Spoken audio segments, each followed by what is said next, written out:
Wow, wow. Aren't you fellas shocked like I am? I can't fathom, I can't believe it. You had one job, Los Angeles Clippers. You had one job.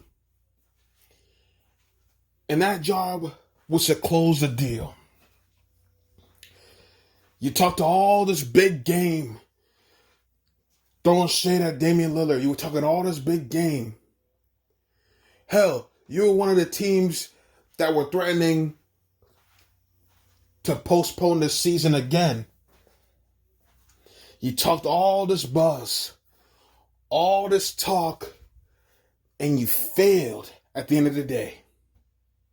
There isn't much left to say because I'm not a Clippers fan, and thank the Most High for that.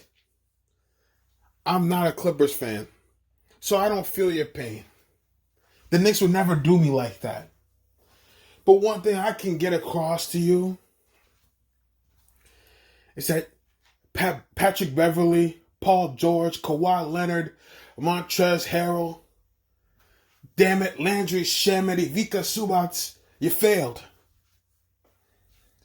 You failed, and I don't know what's worse, the fact that you underachieved and lost in the second round, which I've seen before, or it's the fact that you want to come out here and start blaming your energy levels, blaming your fatigue. Oh, I'm tired. We were tired. We had to sit out at the fourth quarter. We were exhausted. Massa Rivers, we couldn't do it. We're so exhausted. We can't go. We've been playing. This bubble's just getting the best of us. Meanwhile, Denver has been in overtime games. I mean, they were damn near in like 3 overtime games with the Utah Jazz alone. And one was before the playoffs. They had like 2 in the last series. What does that say about you, Clippers? It says that not only did you make me look stupid, but what it says about your character is that you ain't got what it takes to be NBA champions.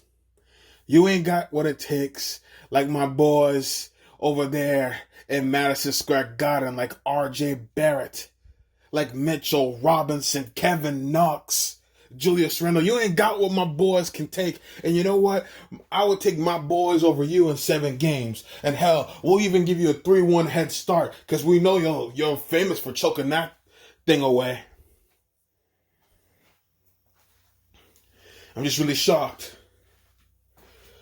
The bottom line was that the Clippers, you had the baton. The championship was all yours. All you had to do was end the series in Game 5, and you play with your meat. You play with your meat. You play with your food. You started tickling. You started going out there and fumbling the ball. And Denver put up. And I got to give respect to Denver. I don't give respect to a lot of these teams. But the Denver Nuggets, they showed up. They showed out and they played ball. And they wanted it more. The Clippers didn't want it anymore.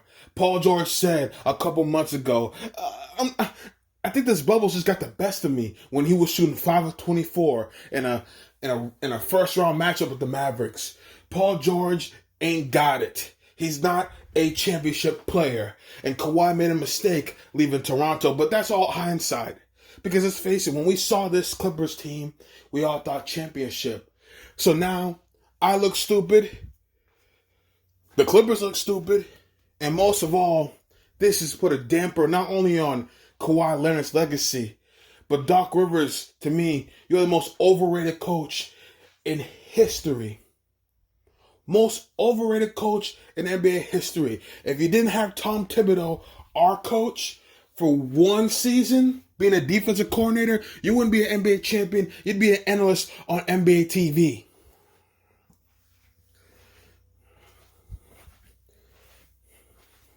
See, but the bottom line is this. I'm going to end it by saying that congratulations to the Denver Nuggets.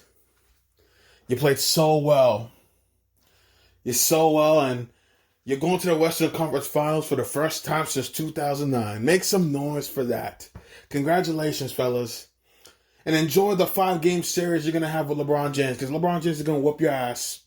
And then he's going to get to the finals, and he's going to have the easiest NBA championship in his lap. And now we got to hear from the Bron-sexuals about how LeBron James is the GOAT and that he's skipping over Magic and all that. And I'm not interested in that debate. But all I will say is that, Clippers, you ruined it. You ruined it. Now LeBron's going to walk into that finals, win his championship, and we got to hear more about the wokeities and the wokes and what they got to say. So thank you, Clippers, for choking. But it's okay, because we don't have to worry about the Clippers winning the championship. Fellas, we don't have to worry about that. We don't have to worry about any of these teams winning the championship, because they won't be relevant. All we have to worry about is that our New York Knicks are going all the way next year. And I'm already seeing pictures of R.J. Barrett and Tom Thibodeau talking to each other. Oh, it's a dream come true. I mean, I could feel the chemistry with those pictures. I wish I was just there. I could be a fly on the wall to see how Tom Thibodeau's coaching R.J. Barrett. Oh, I'm taking Knicks in 4. Knicks in 4.